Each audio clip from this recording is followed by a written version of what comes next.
모든 일에는요, 시기와 때라고 하는 것이 있습니다. 다시 말해서 봄에는 씨를 뿌려야 합니다. 그런데 가을에 씨를 뿌리는 사람은 그건 헛수고입니다. 또 봄에 뭔가를 추수하려고 한다면 그것 또한 어리석은 걸 겁니다. 모든 것에는 다들 시기와 때가 있고, 이 시기와 때를요, 다르게 말하면 기회라고도 이야기합니다. 저는요, 우리 성도님들이 이 땅에서 살아가시면서 그 시기와 때를 놓치지 않는, 다시 말해서 기회를 놓치지 않는 하나님의 사람들 되시기를 이 시간 축복합니다. 오늘 이 시간 이곳에 있는 우리 모든 성도님들에게는요, 기회라고 하는 것이 지금 와 있습니다. 이 땅에 많은 살았던 사람, 지금 살고 있는 사람, 앞으로 살아갈 사람들 중에서 세상적인 시기와 때, 다시 말해서 기회를 붙든 사람도 있고 놓친 사람도 있습니다. 세상적인 건 어떨 때는요, 그만 놓치고 그 기회를 붙들지 못함 때문에 그냥 이 땅에 살면서 그것을 누리지 못하는 경우도 있지만요, 모든 사람이 절대 놓쳐서 안 되는 기회는 천국 갈 기회, 구원의 기회입니다. 저는 다시 한번 이 기회만큼은 놓치지 않는 하나님의 사람 되시기를 이 시간 축복합니다. 우리가 생각할 때 그걸 누가 놓쳐요? 천국 갈 기회를 누가 놓친단 말이에요. 그런데 의외로요, 어마어마한 사람들이 이 기회를 여러 가지 이유 때문에, 말도 안 되는 이유, 한 발자국만 잠시만 뒤로 물러나서 보면 정말 말도 안 되는 이유인데요, 누구 때문에, 뭐 때문에, 그래서요, 천국 갈 기회를 스스로 놓는 사람이 많이 있습니다. 천국 갈 기회를 예를 들어 저 때문에요 놓을 사람이 혹시 있습니까? 제가 뭐라고요? 제가 여러분들 중에서 누구 때문에 제가 천국 갈 기회를 제가 놓을 사람이 있을까요? 없어요. 제가 예전에 한번 극단적으로 그런 이야기를 했죠. 목회자들 중에서 7계를 범하는 분들, 다시 말해서 간음하는 목회자들이 있습니다. 저 역시도요, 남자고 저 역시도 이제는 그래도 다행히 60이 넘어서 감사한데 40대 50대 때 저도 여러 가지 성적인 본능이 있잖아요. 그런데 어떤 유혹이 있을 때 그때 제가 항상 생각했던 게, 우리 사모한테 그랬다 했잖아요. 내가 누구와 바람을, 예를 들어 어떤 간음을 저지를 때 이 여자가 나 천국과 맞바꿀 수 있는, 내가 천국 포기하고 내가 이 여자하고 잠자리 한번 한다 라는 가치가 있으면 내가 하겠다라고 했어요. 그런데 아직까지 저는요, 천국과 맞바꿀 만한 지구상에 있는 여자를 좀 만난 적이 아직까지는 없어요. 아직까지는 없어요. 그리고 앞으로도 그렇게 생각할 거예요. 저는 여러분들도 그런 생각을 꼭 하실 수 있기를 원합니다. 어느 순간 내가 하나님의 사람인데 내가 지금 이 죄를 범하면 이거 될까? 천국과 한번 항상 이렇게 같이 한번 달아보시기 바랍니다. 그래, 내가 챙기고 내가 이거 움켜잡고 내가 이번에 하나님 한번 부인하고 부정하고 배반하고 배교하고 내가 이번에 이 명예 한번 내가 잡지, 총회장 한번 되지 뭐, 내가 이번에 뭐 한번 권력 한번 내가 챙기지 뭐, 그만한 가치가 있으면, 천국과 맞바꿀 만한 가치가 정말 여러분들이 생각할 때 이건 내 천국하고 맞바꿀 수 있다 라고 생각이 들면, 판단이 들면 붙드시길 이 시간 축복합니다. 그리고 지옥 가세요. 그리고 지옥 가시면 됩니다. 그런데 그럴 가치가 없다라고 생각하면요, 이겨내시기를 이 시간 축복합니다. 우리 모두는요, 여러분, 보험은 혹시 일어날지 모르는 일 때문에 사람들이 들잖아요. 그런데 확실하게 100% 일어날 일인데 여기서 죽음을 피할 사람이 어디 있어요? 다 순서만 다를 뿐이지. 여기 100년 뒤에요, 땅에 묻혀있지 않을 사람 여기 있나요?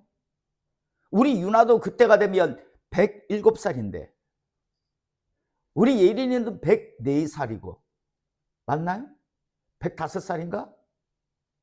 누가 여기 있겠어요? 100년, 여러분 100년도 우리는요, 여기 100년 뒤면 다들 이 땅에 존재하지 않는 사람들 100%다 우리에게 있을 일인데, 여러분 다른 기회는 놓치더라도 이 구원의 기회, 천국 갈 기회만큼은 놓치지 않는 하나님의 사람 되시기를 이 시간 축복합니다.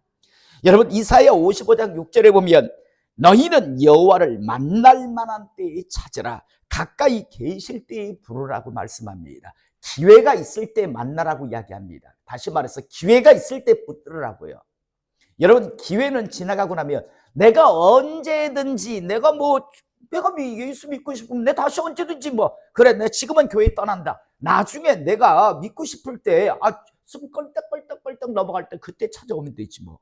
나중에 한 60, 70 돼가지고 그때 내 예수님 믿으면 되지 라고 생각하는 사람들이 많습니다. 그런데 누구 마음대로요? 하나님이 안 불러주세요. 기회를 안 주신다니까요. 사람들은 자기가 구원의 기회를 자기가 주장한다라고 생각하는데 천만의 말씀이요. 하나님께서 기회를 주시다가요, 그 기회가 딱 끝나는 순간 하나님은 안 부릅니다. 안 불러요. 우리가 볼 때는요, 내가 언제든지 교회 가고 싶으면 교회 오면 되는 거고, 내가 예수 믿고 싶으면 예수 믿으면. 여러분, 우리 이성으로 이게 믿어진다라고 생각합니까?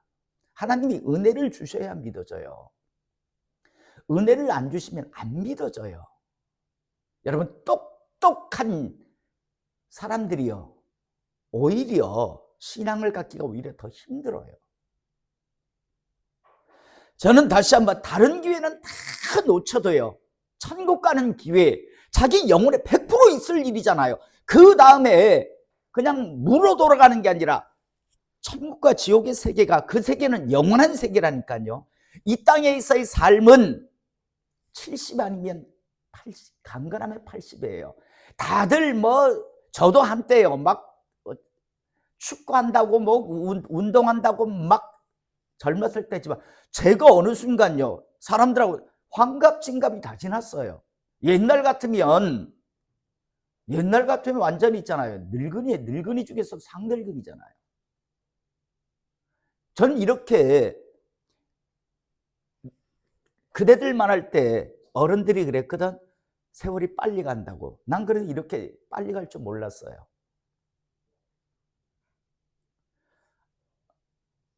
아까 우리 권사님하고도 이야기했는데, 작년인가 우리 유나 데리고 눈썰매장을 한번 갔는데 줄을 쫙 서 있잖아요. 그런데 앞에 있는 사람들이 말하자면 우리 지금 아빠들 그런 사람들이겠죠. 내가 유나하고 이렇게 뒤에 줄을 서 있으니까 딱 보니 어르신 앞에 가시죠 하는데, 기분이 좋았을까요, 나빴을까요? 무지하게 불쾌했어요. 무지하게 불쾌했거든요. 내가 아마 그런 대우를 받을 나이인가? 아마 나중에 예를 들어 혹시 아직까지 버스를 탔을 때 경로석에 앉아있던 젊은이가 벌떡 일어나 어르신 앉으십시오 하면, 우리 장로님이 그러신다면서요. 어르신 하면 왜 내가 어르신인데, 아버님 하면 왜 내가 당신 아버지인데, 이런다죠. 장로님도 아주 마음이 젊은 거예요. 나이가, 그 마음을 내가 이해를 하겠더라고요. 그날 굉장히 충격이었어요. 어르신 앞으로 오시죠라고 하는데 굉장히 마음이 그랬어요. 제가 우리 신수아 집사 고3 때요. 그냥 들으세요. 고3 때 다른 교회 헌신 예배를 인도하러 갔는데, 헌신 예배를 인도하고 가서 장로님들하고 목사님들하고 차를 마시고 있는데 그러더라고요. 누가 저 목사님이 총각인 줄 알았어요 그러더라고요. 그래서 솔직히 기분은 좋았어요. 그래서 제가 또 씩 웃으면서 우리 딸이 사직여고 3학년인데 여기에 제 딸 동창이 있다는데요 하면서 아주 또 그렇게 쓱. 그때 그랬었어요. 그랬는데 어느 순간 이제는 어르신 하면서. 기회 놓치지 않기를 이 시간 축복합니다. 여러분 기회만큼은 꼭 붙드세요. 오늘 오전 예배 때도 말씀드렸지만 내년 추수감사절 예배를 우리가 드릴 수 있다라는 보장이 누가 있어요? 아무도 없어요. 누구도 없어요. 그래서 더 감사한 거예요. 절기를 들을 때마다 정말 감사해요. 언제 우리의 이 땅에서의 삶이 마칠지 모르나 확실하게 준비하며 살아가는 하나님의 사람 되시기를 이 시간 축복합니다. 이사야 다시 한번 55장 6절에 보면 너희는 여호와를 만날 만한 때에 찾으라. 가까이 계실 때에 그를 부르라 라고 말씀합니다. 언제든지 뭐 내가 가면 되지, 내가 믿으면 되잖아. 안 됩니다. 하나님 편이 세례도 두 가지가 있대잖아요. 물 세례는 인간 입장에서 얼마든지 쉬워하고 받을 수는 있지만 성령 세례는 하나님 편에서 주시는 세례가 있다니까요. 이 두 세례, 물과 성령으로 거듭나지 않으면 하나님 나라에 결단코 들어가지 못한다라고 말씀하시잖아요. 다시 한번 그 기회를 놓치지 않고 꼭 붙드시기를 이 시간 축복합니다. 자, 오늘 우리가 읽은 본문 말씀, 왜 제가 이 말씀을 드렸는가 하면 1절서부터 보겠습니다. 여호와께서 주위의 모든 원수를 무찌르사 왕으로 궁에 평안히 살게 하신 때, 자, 다윗이 이제 통일을 왕국을 세웠어요. 하신 때 이제 하나님의 법궤도 옮겨왔지요. 지난 시간 보았던. 자, 왕이 선지자 나단에게 이르되 볼지어다 나는 백향목국에 살거늘 하나님의 궤는 휘장 가운데 있도다 라고 이야기합니다. 나는 이렇게 백향목으로 만든, 백향목은 최고의 나무입니다. 백향목으로 지은 궁에 살고 있는데 하나님의 궤는 아직까지 휘장 가운데 있도다 라고 이야기합니다. 이 말 속에는 내가 이제 하나님의 성전을 짓고 싶은데라는 의사를 지금 표현하는 거죠. 그러자 나단이 왕께 아뢰되 여호와께서 왕과 함께 계시니 마음에 있는 모든 것을 행하소서 하니라. 아니, 그런 마음을 가지고 계시면 하나님이 함께 하시니까 하시면 되지요. 자, 여러분, 나단은 하나님께서 다윗과 함께하고 있다는 것을 알고 있었지만 여러분, 나단도 실수할 수 있다는 사실을 우리가 잊지 않기를 원합니다. 지난번에 왜 우리 임지훈 집사님께서 그죠? 지금 이사를 하셔야 되는데 여기 원룸과 주공 쪽에 그죠? 한다 할 때 제가 그랬죠. 그건 제가 뭐라고 말씀 못 드리겠네요 라고 했잖아요. 그건 집사님이 판단하시면 좋겠습니다. 여러분, 제가 목사입니다. 그런데 여러분들이 저한테 혹시 어떤 이렇게 상담을 해오신다면 저 모르면 모른답니다. 아는 척 하려합니다. 나단 선지자 너무 쉽게 생각했어요. 이 실수 잘못이에요. 아니, 하나님께서 함께 하시는데 왕이 하고 싶은 대로 했으면 큰일 났습니다. 다행히 하나님께서 다윗에게 나타난 게 아니라 그 밤에 나단에게 나타납니다. 오늘 우리가 읽은 본문 말씀 보면, 자, 4절에 그 밤에 여호와의 말씀이 나단에게 임하여 이르시되 가서 내 종 다윗에게 말하기를 여호와께서 이와 같이 말씀하시되 내가 나를 위하여 내가 살 집을 건축하겠느냐. 이미 하나님도 알아듣고 계셨어요. 그러면서 내가 이스라엘 자손을 애굽에서 인도하여 내던 날부터 오늘까지 집에 살지 아니하고 장막과 성막 안에서 다녔나니 이스라엘 자손과 더불어 다니는 모든 곳에서 내가 내 백성 이스라엘을 먹이라고 명령한 이스라엘 어느 지파들 가운데 하나에게 내가 말하기를 너희가 어찌하여 나를 위하여 백향목집을 건축하지 아니하였느냐고 말하였느냐라고 지금 말씀합니다. 자, 여러분, 우리가 이 말씀을 제대로 이해하지 못하면 마치 하나님께서 다윗이 지금 나는 백향목 궁에 사는데 하나님은 지금 장막에 가해서 마음이 아프다. 이 말 속에는 하나님의 전을 건축하고 싶다는 의사잖아요. 하나님도 알아들으셨어요. 그런데 야, 내가 언제 어느 지파에게 내가 지금 내 집 지으라고 한 적 있냐? 마치 하나님께서 다윗에게 나무라고 계시는 것 같아요. 자, 그런데 여러분, 이 말씀 이후에 계속 하나님께서 말씀하시는 걸 들어보면 하나님께서요 굉장히 다윗의 그 마음을요 굉장히 기쁘게 받고 계시는 것을, 말씀은 야, 내가 언제 내가 내 집 지어달라고 한 적이 있냐? 내가 어느 지파에게 어느 사람에게 내가 내 집 지으라고 한 적 다 들었냐? 라고 지금 말씀하시는데, 그런데 하나님께서 그 다윗의 나는 백향목 궁에 사는데 하나님 집을 더 좋게 짓고 싶은다는 그 마음을요 하나님께서 굉장히 받고 계시는 거예요. 권사님, 따님 중에서 한 명이 오늘 맛있는 거 엄마 먹으러 갑시다 라고 하면 그래 가자 그럽니까 혹시? 권사님 그런가 보지. 네. 그러네. 무슨 스타일이고 다른데 대개 보면 그래. 밥 먹으러 갑시다 라고 하면 있잖아. 에이 됐어 뭐 집에서 밥 먹지 뭐. 맨날 그러거든요 두 분.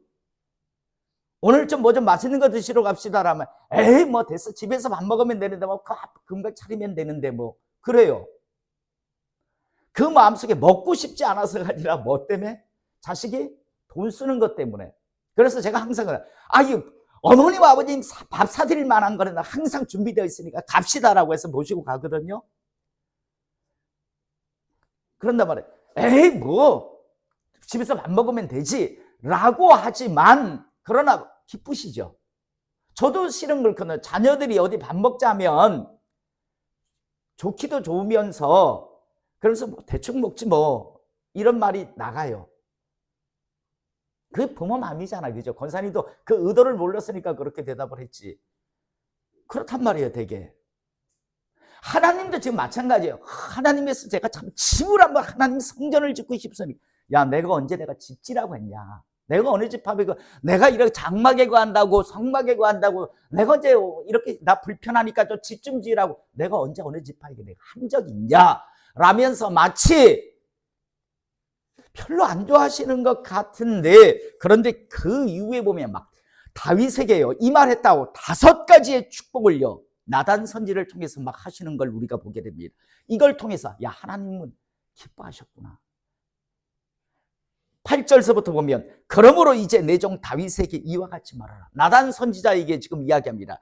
다윗에게 가서 이렇게 말하라. 만군의 여호와께서 이와 같이 말씀하시기를 내가 너를 목장 곧 양을 따르는 데서 데려다가 내 백성 이스라엘의 주권자로 삼고 양치기였던 너를 내가 이제 내 백성 이스라엘의 주권자로 삼았다. 내가 가는 모든 곳에서 내가 너와 함께 있어 내 모든 원수를 네 앞에서 멸하였은즉 땅에서 위대한 자들의 이름같이 내 이름을 위대하게 만들어주리라.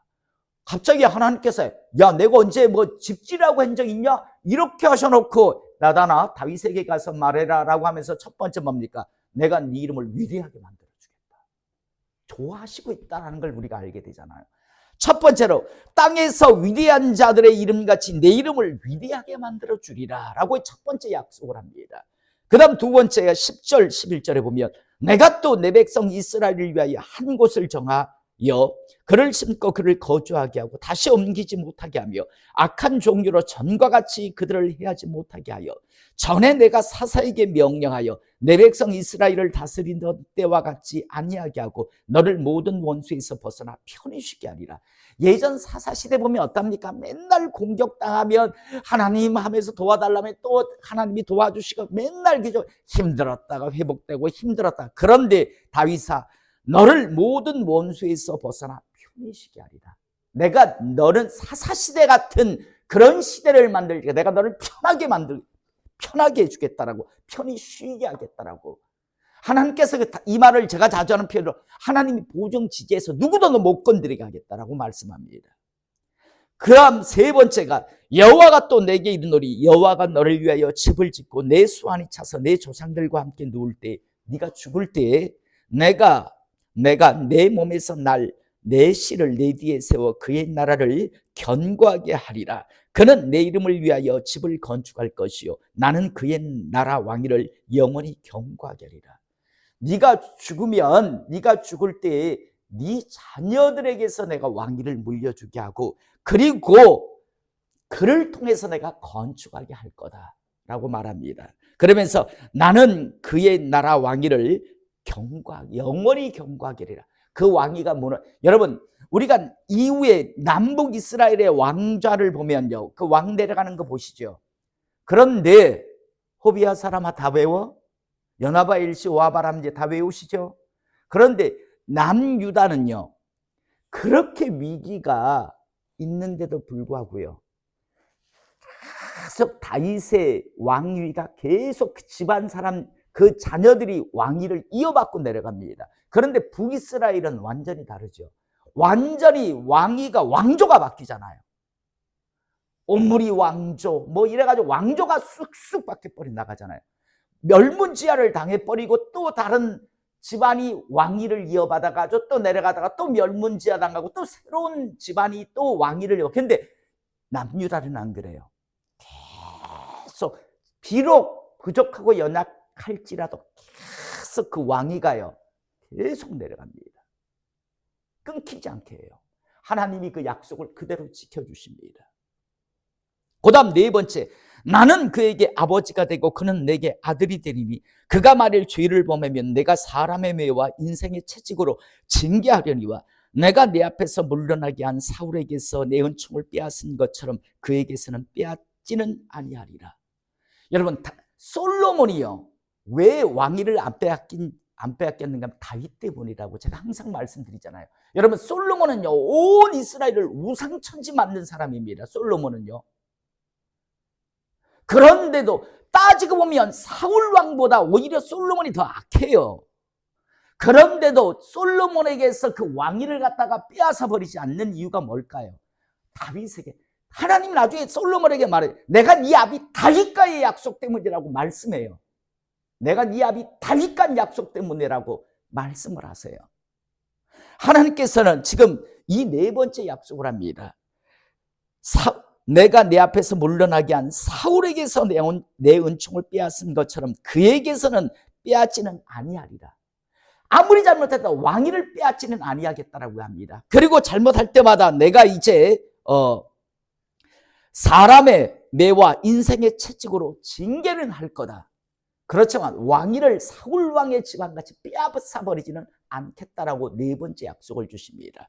그 다음 다섯 번째로 내 집과 내 나라가 내 앞에서 영원히 보존되고 내 왕위가 영원히 견고하리라 하셨다 하라 라고 말씀합니다. 너희 집안이 계속해서 여러분 예수님이 다윗의 혈통으로 오잖아요. 멈추지 않겠다라고 멸문지화를 시키지 않겠다라고 하나님께서 약속합니다. 자, 그런데 여러분 이 다섯 가지의 지금 약속을 하시는데 이 약속이 어디부터 시작되는가를 우리가 기억해야 합니다. 하나님께서 다윗이 나는 백향문국에 거하는데 하나님은 장막에 거하시는데 라고 하면서 내가 좀 건축을 했으면 좋겠다. 그럴 때 하나님께서 내가 언제 내가 백향목궁에 못 산다고 해서 내가 어느 지파 사람들에게 내가 내 집 지으라고 한 적이 있냐? 라고 하면서 마치 아니라고 하시고, 물론 하나님께서 나중에 또 추후 설명이 뭡니까? 다윗 너는 피를 많이 흘렸다. 전쟁을 통해서. 그래서 네 아들 때의 성전을 짓게 하겠다. 오늘도 아까도 나왔지만요. 그것 때문에 하나님께서 하시지만, 그런데 하나님께서 그 마음을 받으셨다는 겁니다. 다윗이 품었던 그 마음을 얼마나 기쁘게 받으셨는지. 내가 언제 어느 지파니까 성전 내가 집지라고 했냐? 내 집이라고 이야기는 하셨지만 다윗이 가졌던 그 기특한 마음, 그 마음을 하나님께서 얼마나 기뻐하셨는지요. 그 이후에 나단 선지자에게 5가지, 근데 이 5가지의 복이 시시한 5가지의 복이 아니라 어마어마한 5가지의 복이잖아요. 어마어마한 5가지의 복. 저는 이번 추수감사 주일 저녁 예배를 통해서 우리 성도님들이 이거 하나를 우리가 잊지 않기를 원합니다. 하나님과 마음을 나누시는 관계가 될 수 있기를 이 시간 축복합니다. 정말로요. 그냥 형식적인 그런 관계, 마지못해 어쩔 수 없이 막 이렇게 하는 그런 관계가 아니라 무엇을 하더라도 마음을 나눌 수 있는 그런 관계를 꼭 갖기를 이 시간 축복합니다. 저는 이번 주가 보면 임직식 하는 교회가 제가 하는 교회 3군데가 있어요. 22일, 수요일 날 있고 토요일 날 2시, 4시에 또 있어요. 그런데 여러분, 2군데는 아예 갈 마음이 없어요. 왜? 마음을 서로 나눈 관계가 아니라서 있네? 정보 습득이었을 뿐이에요. 나한테 문자가 왔지만. 그런데 한 군데는 가야 되나? 라는 생각을 지금 하고 있습니다. 가야 되나? 라고 하는 생각을 한다는 건 마음이 서로 완전히 나누는 관계는 아니다라는 이야기겠죠. 그런데 예를 들어 저하고 마음을 나누는 그런 목회자들이 있어요. 만약에 그런 분들이 이렇게 저 멀리 예를 들어 서울에서 무슨 예를 들어 경주사가 있다면 전 갈 겁니다. 마음을 어떻게 나누느냐에 따라서요. 제가 어제 저녁에도 마지막으로 피곤해서 어제 우리 왜 이거 앞에 우리 하고 왜 저녁에 늦게 갔잖아. 피곤한데 전화가 왔어요. 저 우리 지은근 집사하고 신보라 집사하고 이렇게 집 밑에 잠깐 온다는데, 지은근 집사, 신보라 집사 보고 싶어서 내려간 게 아니라 유나하고 아윤이가 온다 해서 사모만 내려가려는데 따라 내려갔어요. 내려간 이유는 두 놈 보려고. 그래서 제가 어제 행복했어요. 어제 낮에는 예린이를 많이 받고 교회에서 계속 있었으니까. 그리고 또 점심때하고 저녁 때는 또 두 손녀를 다 봤어요. 그래서 이게 마음 문제구나. 마음 문제구나. 참 어떨 때는요, 제가 잘 이렇게 아는 사람이 아니고는요, 어떤 분들은 저보고 냉정하다고 그래요. 다른 사람들이 하지 못하는 말을 그냥 그대로 해버리니까요. 와, 뭐 냉정하다라고 이야기하는 분들도 있어요. 그런데요, 정말 마음을 나누는 관계에서는 절대 안 그럽니다. 절대요. 저는 다시 한번 하나님과의 관계에서도 오늘 다윗의 이 모습이요.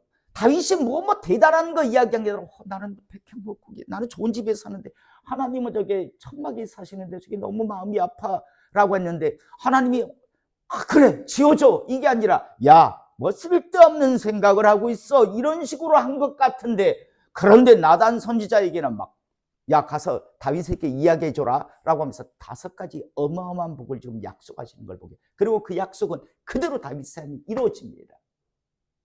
다시 한번 하나님과의 관계가 형식적인 관계가 아니라 마음을 나누는 관계가 꼭 되시기를 이 시간 주님의 이름으로 축복합니다.